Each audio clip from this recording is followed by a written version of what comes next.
Parenting is an adventure, and like any other adventure, you've got to work hard and be prepared. The quest is on. We're in search for all things parenting.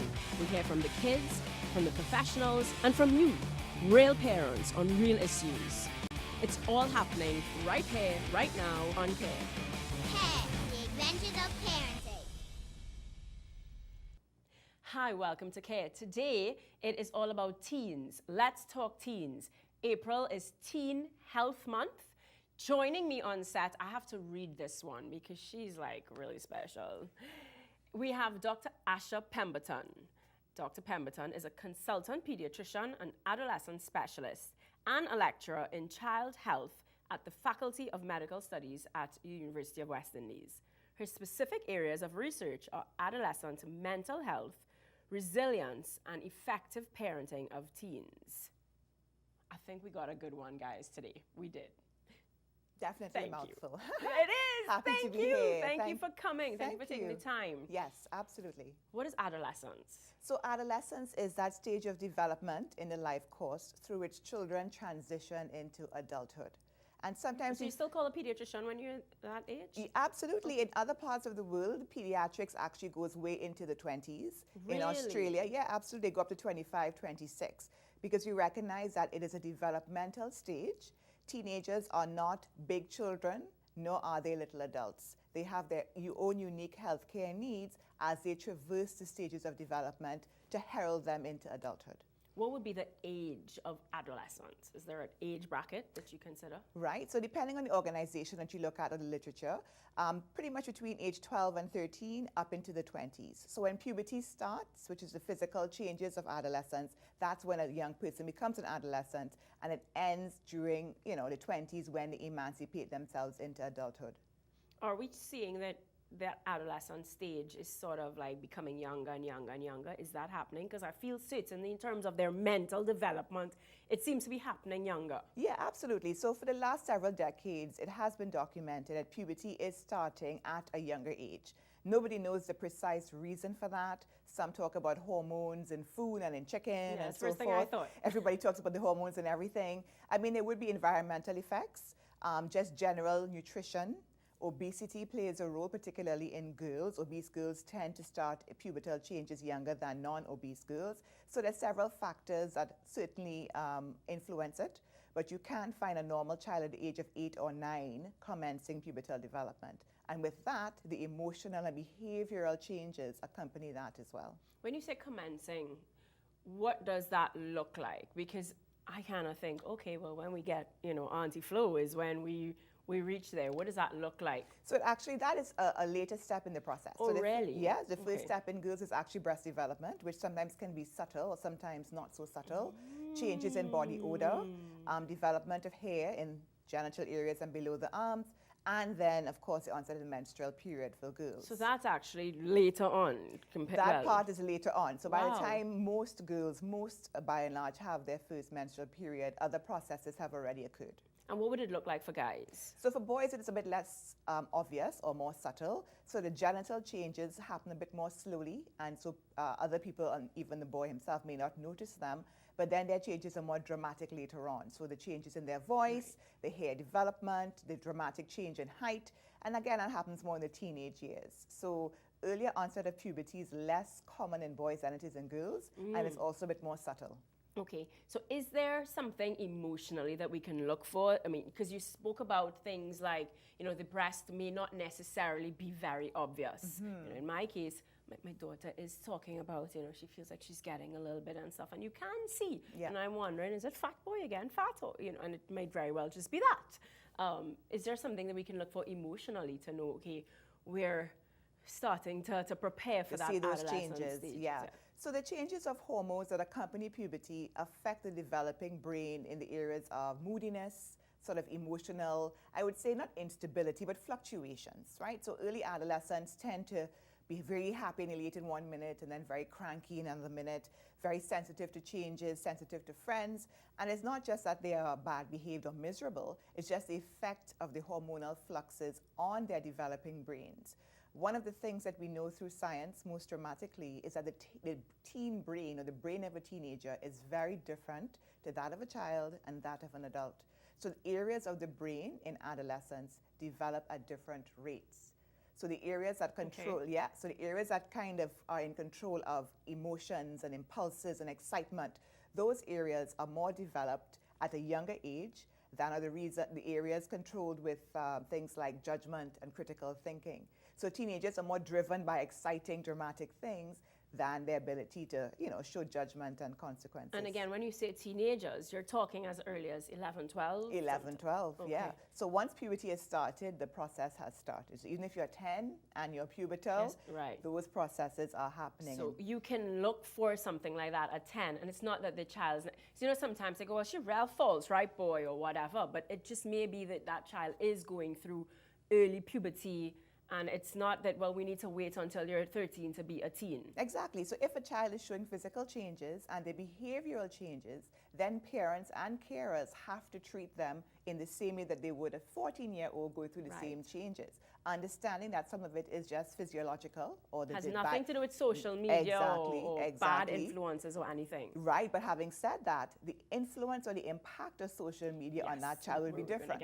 So if you get, a 10-year-old who is not sort of in that pubertal phase and not thinking in that way, they will not have necessarily the same impact if they looked at Snapchat and so on, because they're probably not getting it, whereas somebody who is pubertal might understand things in a different way. Oh, okay.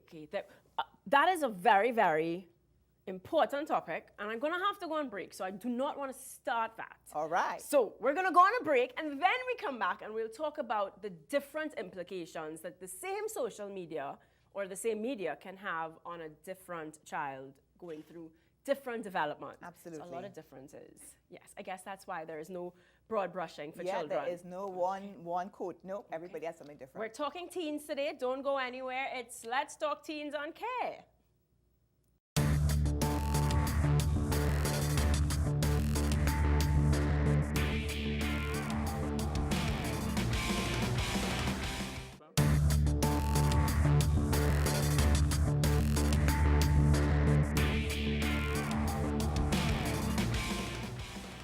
Welcome back to Care. Today we are talking teens, and apparently teens does not mean 13.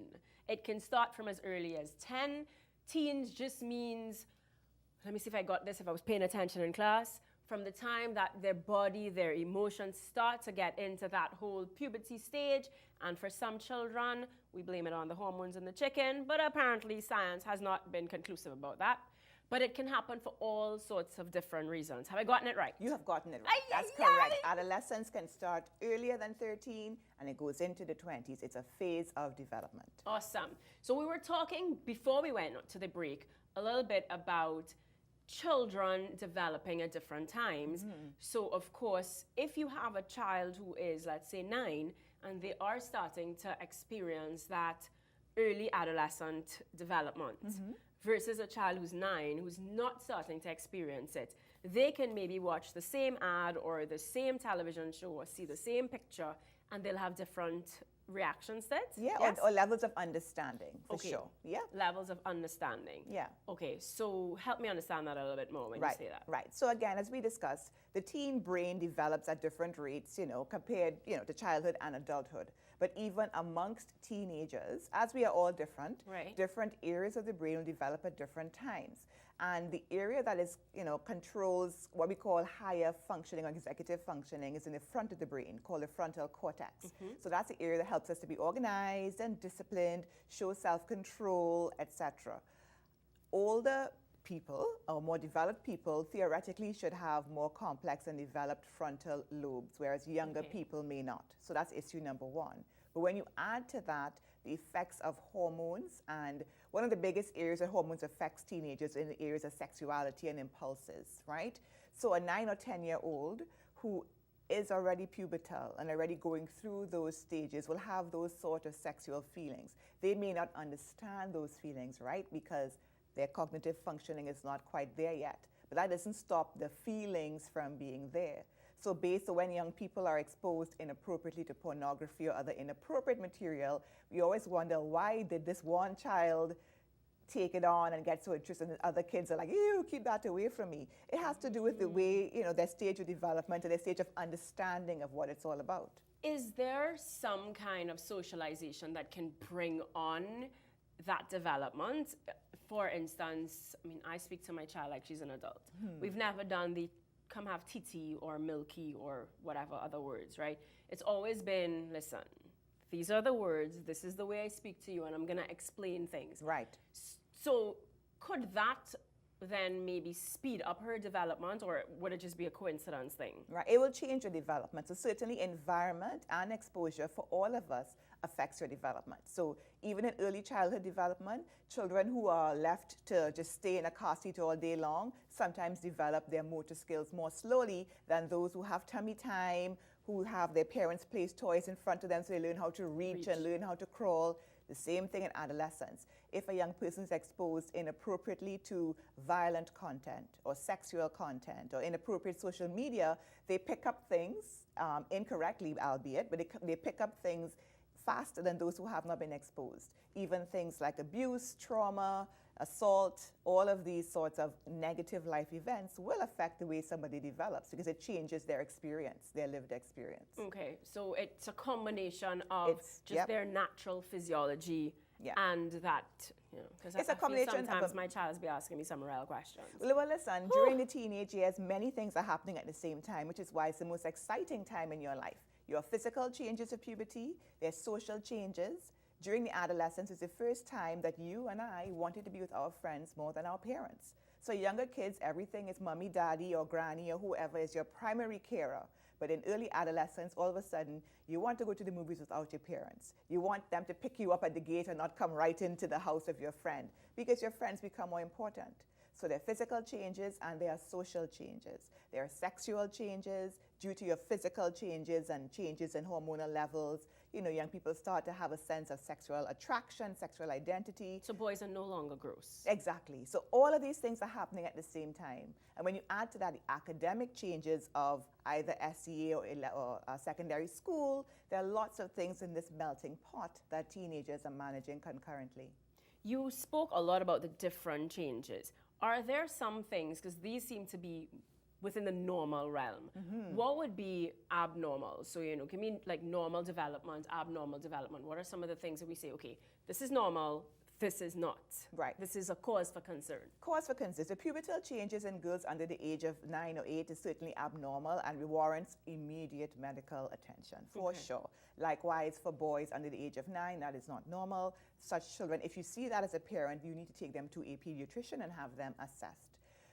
In as much as we're talking about sexual development in teenagers, certainly sexual behaviors in younger children is not normal and does warrant evaluation for possible, you know, sexual abuse or exposure as well.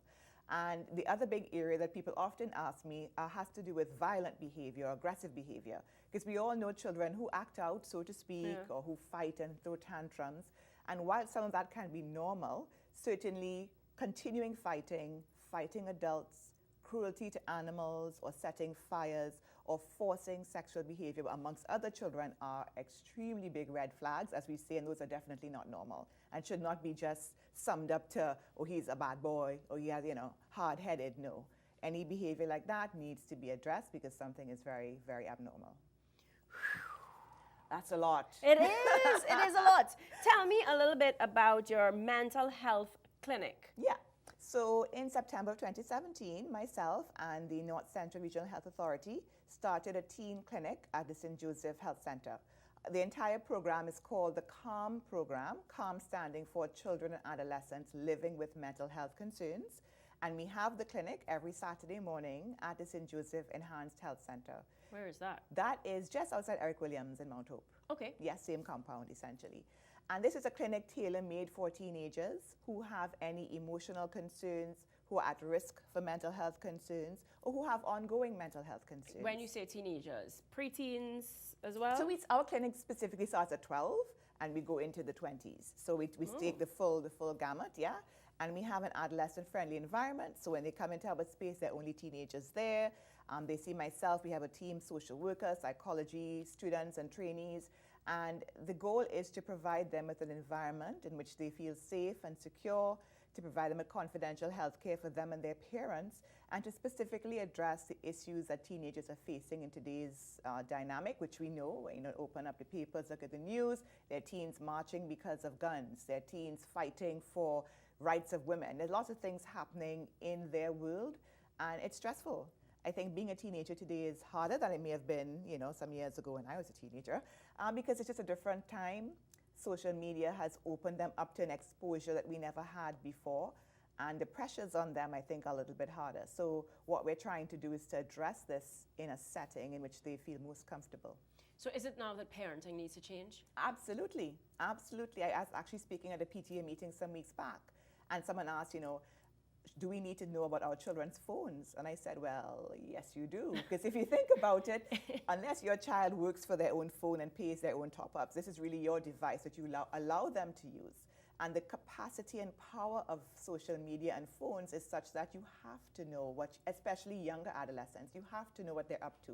You can't say, oh, I don't know what Snapchat is. You need to know. Yeah. You need to know what these apps can do, who they're communicating with, and what content they're allowing to get into their mental space. Okay, we're gonna go on a break. We're gonna actually, before we go on the break, we're gonna go to finance and the family. Talk about parenting in a new generation. Right now, we need to finance in a new era. That's right. Because the time's a little bit difficult. So we have heard your call, and we're gonna help you stretch your dollar a little bit more. Don't go anywhere. It's finance and the family, and then we'll be right back.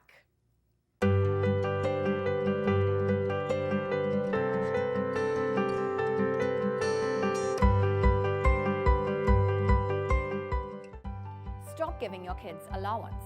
Allowance is translated to free money, and all adults know that free money is as real as the tooth fairy. Teach your children the value of money from young. Pay them for doing chores around the home, or even better, help them to start their own small businesses. Allow them to learn from young that money is earned through hard work. If you don't show up, you don't get paid. And while you're at it, now that they're earning money, they can start pitching in for the things they want. This will cause them to become conscious of the cost of having things, and the true empowerment lies not in their backpack, but in their ability to handle their wallet.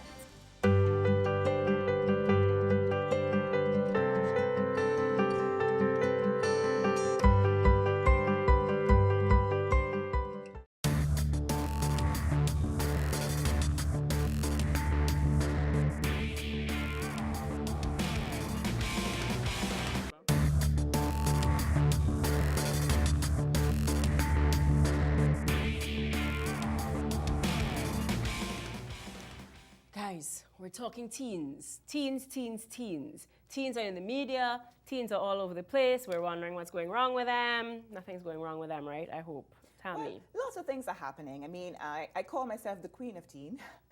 The queen of teen. We're joined by the queen of teen today. Yay! But I really love young people. I love seeing them fulfill their potential. I am seeing, and I mean not me alone, other people who work in this area, lots of concerns with things like self-harm. A lot of young people are cutting themselves, harming themselves. Wow, in Trinidad and Tobago. In Trinidad and Tobago, Parents. and worldwide, but yes, certainly here as well. The reason I ask in Trinidad and Tobago is because we tend to feel, oh, that's American stuff. That didn't reach Trinidad yet. Yeah. You know, when there was this USB cigarette or whatever, children are smoking. Right. And they're hiding it, and a lot of parents keep going, that's American stuff. Our children don't have those issues. Our children are committing suicide. Our children are not cutting. But we know that's not true. And again, because of just regular media, not only social media, we're influenced by America, UK, Australia, and other cultures. So we live in a global world, and so the times of thinking that we're here in the Caribbean, nestled off by ourselves, that time has gone, right? Because they are exposed to everything. And to take it one step further, we are seeing, and have always seen, young people who attempt suicide, and some unfortunately complete the act, and young people who self-harm, and those are depressed. And the numbers are growing.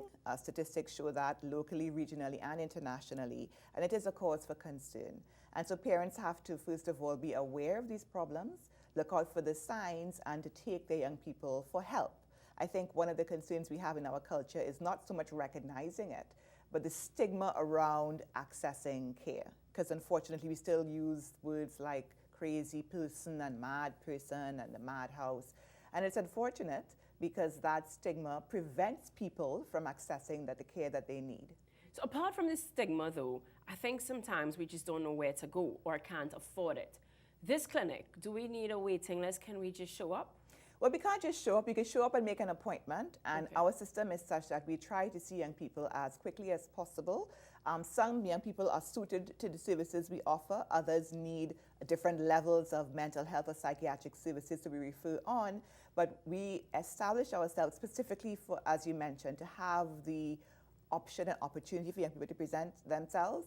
Parents or teachers can come in for an appointment. You can't walk in on the day of, but you can certainly come in and have an appointment made. You'll be seen by one of us and assessed. And as I said, some situations we can manage in-house, and others you may need other support services. But we're trying to bridge that gap between those who need the support and the services that are available.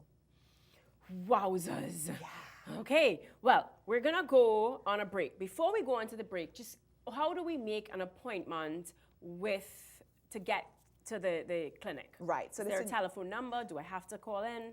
So as I said, you could come into the St. Joseph and Health Center and speak to the medical record staff, and they will give you an appointment. So we have to walk in. Or you can There's call. No number. There's a phone number in the telephone directory that you can call. We're going to find it and put it on Facebook for you. Don't worry. I put her on the spot there. Talking about social media, we're going to go towards our care tech tip. Yes. Because we're trying to help parents get in the game, get in the tech game, know the lingo, know what to do, know what are the signs, you know. So don't go anywhere. Care tech tip is next, and then we talk more teens when we come back.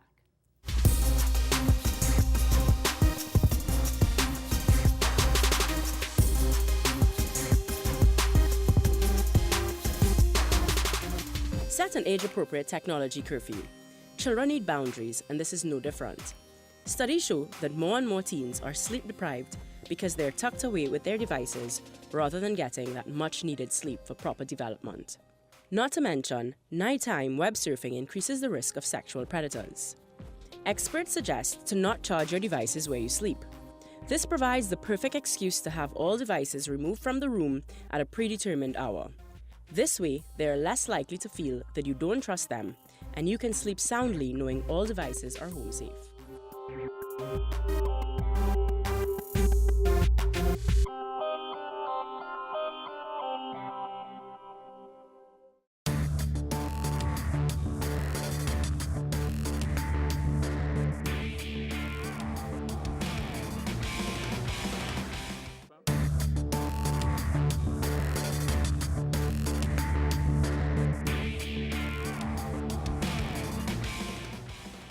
Welcome back to Care. It is all about teens today. April is Teen Health Month. That's We right. are joined by Dr. Asha Pemberton. She is known as the Queen of Teens. The Queen of Teens. I love.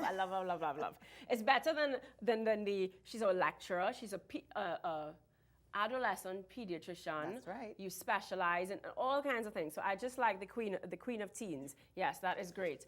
We were talking a little bit about parenting being different in this era. Yeah. What would you say to parents? You know, how do you parent a teen in 2018? Yeah.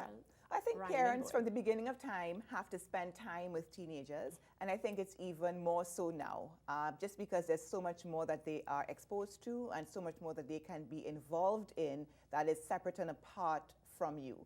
So the virtual world is a world in which we are not always physically there, as you'd appreciate, whereas when in generations gone by, children and young people talked, interacted, played in the physical form. Now they communicate and interact in the virtual form. So parents have to be involved with their kids, spend time with their young people, and know what they are doing online. How do you spend time and know what they're doing without coming across as I don't trust you, or I'm invading your privacy? So how do you give them that space, make them feel like you trust them, but still be around? So that's the difference between caring and controlling, and it all has to do with the boundaries and how things are done. So ideally, this relationship would be coming forward from early childhood into late childhood and then adolescence. And as the relationship builds, very slowly and gradually, you allow a young person more freedom. So it shouldn't be, oh, you're 14 now, you can just go and do what you like. There should be a gradual, through the process of allowing them to test limits, see what they will do on their own, give them the necessary feedback. And as you recognize that their skills are developing, they get more and more leeway. The problems happen when young people are given too much privilege or too much freedom too soon, and they make a mistake, and then the parent clamps down on them. Right. And then you get that friction and that fighting, and then there's a tug and a war, whereas it really should ideally be slow and steady wins the race. Again, there is no one manual. No parent is equipped with all of the skills because everybody is a parent for their child for the first time at that point in time. So it's always a learning process. But I think the key is to spend time, keep those lines of communication open, and not take things too personally. Young people will want privacy. That doesn't mean you give them all the privacy that they desire, but they have to have some. But sometimes parents feel offended when their child does not want to share something with them at that point in time, or they want to do something without them at that point in time, and that leads to conflict. Alternatively, a parent can say, okay, you can do this at this juncture, and then, a couple of days later, sit with them in a fun, relaxed environment and ask them what happened or what it was all about. So it's about, choosing your battles, picking wisely, but not getting, I think parents sometimes get so offended and so angry. It's a little bit of ego going on. Exactly. Well, guess what? We're about to hear some confessions of teens. So don't worry, none of their identities. Because we wanted them to feel comfortable so that they can confess. Absolutely. And what we're unfortunately not going to have time to come back and have Dr. Pemberton dissect the conversation. But we can carry on the conversation on Facebook. We will place the same confessions on our Facebook page, on social media. And we could start, let us know what you think about it. You can chime in, of course, on our Facebook page, and you guys get to talk to her even further. Don't go anywhere. We're going to look at some confessions, go on a break, and then come right back to the Queen of Teens.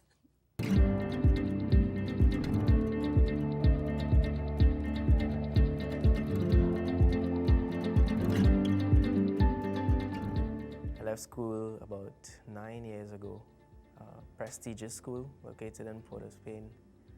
And I remember going into this school, I thought, whoa, this is exciting because I'm going from less than fortunate into a prestige school, and it's bound to be better than where I was. And I don't think parents actually even realize how pressured a child can be going from less fortunate situation into a prestige school. Being less fortunate in a prestige school would have meant I felt the pressure of having to put on a face, having to act like I had money even though I didn't, having to keep up with the dress code, so to speak, when kids would come in with brand name sneakers, even if it was just a school shoe. I would look at it and I would know that I couldn't buy that, or my parent, my mom couldn't buy it, coming from a single parent home. And it would cause me to do one or two things, either lie or hide myself from these guys, so I don't have to answer the questions, or I don't have to feel pressured to live up to any kind of standard. I think being poor, parents are aware of this situation, of the struggle of being poor in a prestige school, but the awareness does not outweigh their want for their child to have a better life, or to have a better education, thinking that the prestige school will provide that education. When it's not really the truth. We have schools that are top-notch schools in this country that are not prestige, and they do provide the quality education. So that's another misconception, thinking that a prestige school will provide your child with the education necessary to excel beyond the norm of of the community that they're in, or the stigma of the community that they're in.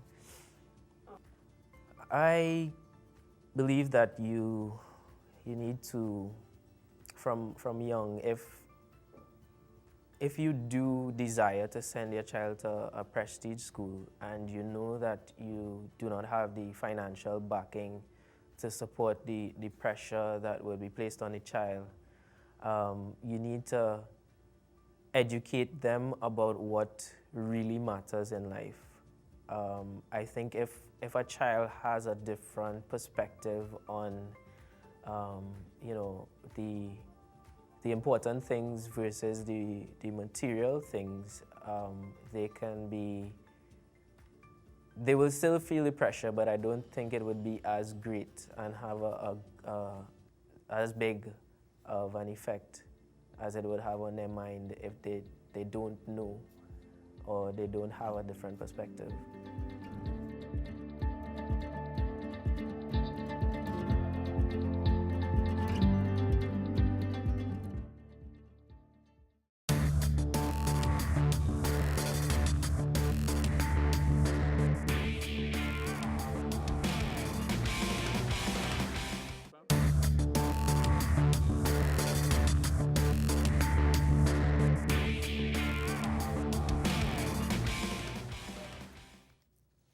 Welcome back to Care. Today, all about teens. If you're just joining us, well, you're just very late. You've missed the queen of teens, like most of it already.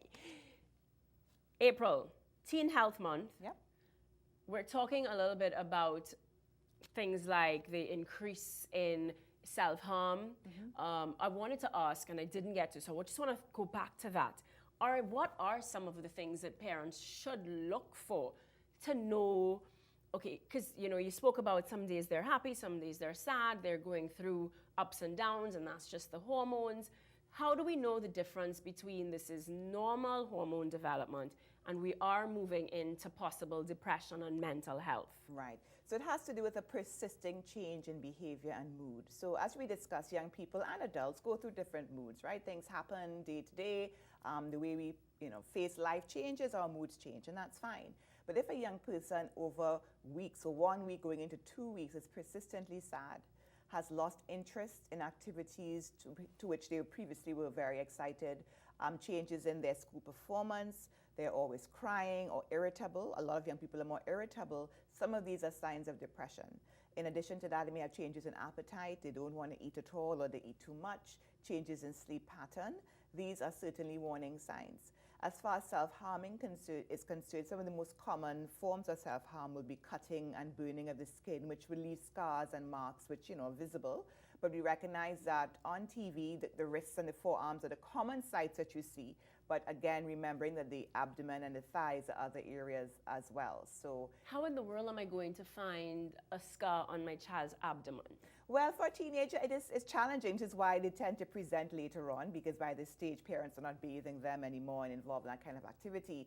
But if you see a change in their clothing patterns, where they're kind of constantly tugging and trying to cover up and hide things, or if you find things like razor blades or eyebrow sharpeners or destroyed pencil sharpeners, these are all little signs to look out for as well.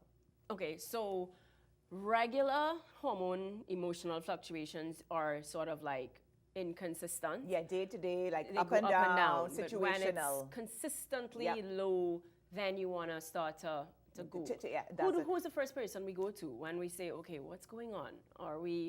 So there are two people to go to. One will be your child's school, because any behavior that's ongoing and persistent will show itself in the classroom. So have a conversation with their teacher, or if you know their friends or the parents of their friends, to see if they can give you other clues. Apart from that, it would be to look at a medical or mental health professional. So your family doctor, your child's pediatrician, school guidance counselors or social workers. All of these professionals are trained to at least start a basic assessment of a young person to pick up whether there are any red flags or concerns, and then they can refer on to someone such as myself or a psychiatrist or psychologist thereafter. But we tend to forget that, again, nurses, GPs, schools, services, these professionals often have the necessary tools to actually assess young people. What can cause depression in teens? Oh. Is it just a hormone imbalance? Is it something that's going on? Is it a because I was talking to you during the break about, you know, psychoeducational assessment versus a mental health assessment. You know, Yeah. explain. So depression doesn't have one cause. So depression is a mental health or psychiatric disorder, and there's no one cause. It's what we call multifactorial. So there are genetic links in certain families. You have a genetic tendency towards depression.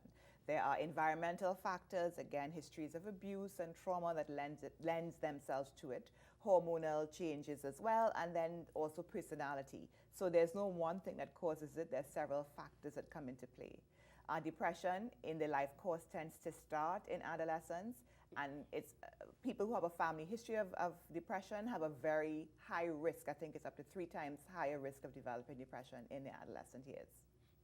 So someone who you find we may have diagnosed them in their adult life with depression, if we were paying attention, it may have even started in their teenage And years. if you ask them, they will often say that, yes, they used to feel really sad, and they did this and they did that, but nobody ever knew and whatnot. So yeah, so certainly there are lots of factors that come into play. Are there mental health assessments that we can do just sort of precautionary, I mean, extra careful, just because there's so much going on right now with children? There's so much, to me, I feel as though, you know, you talk about, okay, they're exposed to more, but I also think there's there's more pressure on them to perform. Yes. There's just so much for them to get done, and I just think that our world is just now, I can't see why everybody not depressed. Yeah. There is a lot, and as we discussed earlier, I do think being a teenager today is very different to times gone by, because not only is there pressure to perform and be the best, most amazing person who can do yoga and do this and come first in exams, but people are watching and recording it. So in times gone by, if you made a mistake today, and by 2 days from now it was forgotten. But now everything is on a video that's WhatsApped around, and in the WhatsApp groups and the Snapchat, so on. So people aren't allowed to just make mistakes and move on. Even just the making mistakes, what about those that are performing so highly, so they're in your face more? Yes. So it's not even just, okay, well, they're doing well. Yeah. But you have the social media that makes everybody's grass look greener. That's right. So everybody's doing 10 extracurricular activities, and you're wondering, but I don't even have the time to do one. Exactly. And everybody's doing 10 different subjects, and I don't even have the time to figure out my 5. Yeah. So it's like this competition. Yes, it is a competition, and there has been research out of Canada which links that, exactly what you're saying, to depression and anxiety. So there's a school of thought that suggests that the reason that or at least one of the reasons why we see more mental health disorders is because of social media, because young people know that it's fake. They know that the pictures are filtered and cropped and squared and all the rest of it, but yet when they see these images, they can't help but compare themselves to it and think, why can't I look like that? Even though they know the picture is not real. Who has a flower crown walking around? Do you have a flower crown? No, it's not real, but you look at the picture and it's like, oh. And you know, so as you're saying, it does somehow affect their developing psyche. And how do parents protect them from it? I don't think we can protect them from it. We have to build their resilience. And resilience is a beautiful concept. Psychological resilience, by definition, refers to the ability to bounce back after stress. Bad things will happen. There'll be challenges, that's for sure. But if you teach young people how to go, get knocked down, pick yourself back up, and go even further and beyond. And those are skills. It's not a personality thing. How do you build resilience? Because I know that there's a misconception in terms of building resilience is like trauma. Right. You know, like, well, if you shelter them from trauma, they're Right. not going to build resilience. Right. So correct me if I'm wrong, but there is a way to build resilience without traumatizing your child. Yes, so you don't have to traumatize them, but they have to have experiences. And we have to recognize that life is full of positive and negative experiences. So protecting a child to the point where they never lose a race, so everyone's a winner. Yes, it's tempting to say that and give to everyone a winner's medal, but the reality is everyone is not a winner. And a child has to accept when they have won and when they have lost, and to be a gracious winner and a gracious loser. And if you've lost and you want to get better, then you have to build your resilience to get back at it, to train, if we're talking about a sport, for example. And there's a wonderful book that talks about the C's, the letter C of resilience: confidence, competence, character, and connectedness. So if you, in your little family cycle or sphere, teach your child these skills and allow them to be tested over and over again, that's how they build resilience. In a healthy manner. In a healthy manner, in a healthy manner. Don't go anywhere, guys. You're watching Care.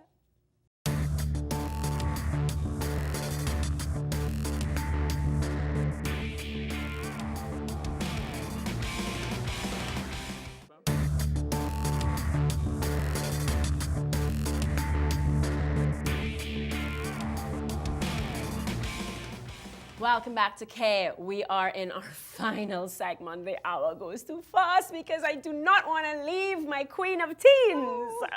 Before we get back to Queen of Teens, though, we have something called Tell Me Your Business. Tell Me Your Business. I say it every week. I believe in small businesses. I do believe in mom and pop shops. I do think that in this rat race, we are trading time, unfortunately. And if we could somehow find a way to earn an income around our kids, around our families, then maybe we can find that elusive balance between time, money, how do we stay connected to our kids and still give them all the luxuries that we want to. So we've reached out to some successful mom and pops who have managed to do, different things around their families, and we've picked their brain a little bit. We want to give some spotlight to them. Not to compare, not to make you feel like, oh my gosh, I'm failing at life, but to inspire you that there are people out there doing it, and it is possible that you can find that balance. It is work, it's always work. Throughout the weeks we've been hearing that there are challenges with it, but it's definitely worth it. So, tell me your business.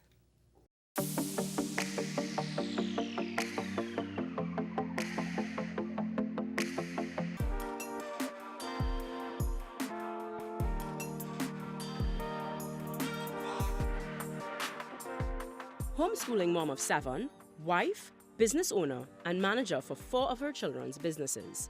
Meet the indomitable and ever-fashionable Nikki Rodriguez. Nikki took time out during an evening she hosted for teen girls to allow Care to get the answer to the question on everyone's mind. In the true spirit of a leader, Nikki has created a platform to continue to allow others to learn from her. As a homeschooling mom of 7, I'm often asked, Nikki, how do you get it all done? I tell people all the time that it's only by grace. Grace is literally my best friend, and of course you need copious amounts of organization, so that too. So I'm often organizing things from beforehand, but let me not fool you. There are times when things get a bit disorganized around here, but somehow we're able to make it work, and Grace kind of picks up the slack. It's very difficult. At times our day looks pretty crazy. It's very unconventional, but most importantly, my kids are being raised in the fear and the admonition of God.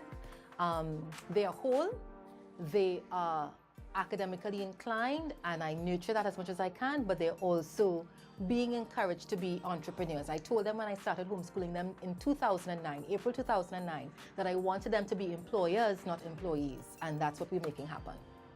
Of course, you have, in my case, lots of children, and children have demands. They make demands on you as the parents. So there's sleepless nights, yes, but it's all worth it in the end. My day, as I said, does not look like the conventional day. Sometimes my children get up early in the morning, like from 7 o'clock, and they get their work done so that by 10 o'clock they're finished. Once their work is done, then my work as a homeschooling mom is done, and then I could go about doing what other business things I have to do. I have to do a lot of cooking. I cook in batches. I freeze, to keep it really simple. And I've learned recently, just recently, that sandwiches for lunch doesn't kill anyone. So if I can't get food on the table for lunch, we can get food for dinner. All right, and I just work with things as they go. I've learned to relinquish some of the things that I cannot change. I cannot increase the number of hours in a day, so I get what I can get done one day at a time.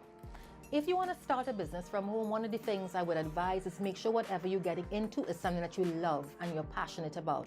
Because the thing is, there will be difficult times, there will be trying times, there'll be times you want to give up, throw in the towel and so forth. But if it's something you're really passionate about, by all means, you'll be able to stick with it. In terms of finances to start up, my daughter started up her small business with just a small investment from her father and I.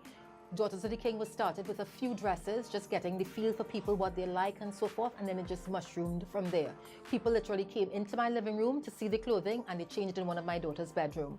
Over time, we are in this studio here. So give yourself some time, enough time to creep. You have to creep or crawl before you walk, and before you walk, you have to, before you run, sorry. So get that done, one step at a time, one day at a time, sweet Jesus, and it will be all good. If you want to know more about my story, my businesses, my family, people often ask, Nikki, how do you do it? I should write a book. I don't know about writing a book, but I have started a blog. It's called Chronicles of an Outnumbered Mom. It can be found on WordPress. It's outnumbered722.wordpress.com. You can find lots of information about me there, about my family, about my business, about homeschooling, and even about interior decorating, because I love that as well. So hope to see you soon and hope you subscribe. Take care.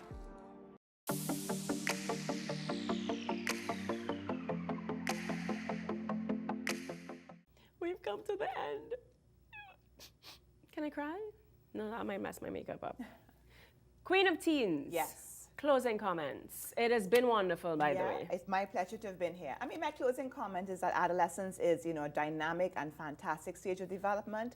Oftentimes we focus on young people in trouble, but we have to remember that high-performing teenagers are also at risk of burnout, perfectionism. A lot of young people are excellent at school, excellent at sports, always top, top, top, and anxiety can also set in. So just a little plug out there for those parents of highly performing and highly perfectionistic children. They need your support as well, sometimes even more so, because there are other mental health concerns that they can face on the other end of the spectrum as well. That is so true. Yeah, I grew up as a perfectionist, and my daughter is a perfectionist. And I do see, and I definitely felt that anxiety. I remember, any little failure, somehow you thought that the world was going to come down at you because you saw failure like it was not an option, you couldn't do it.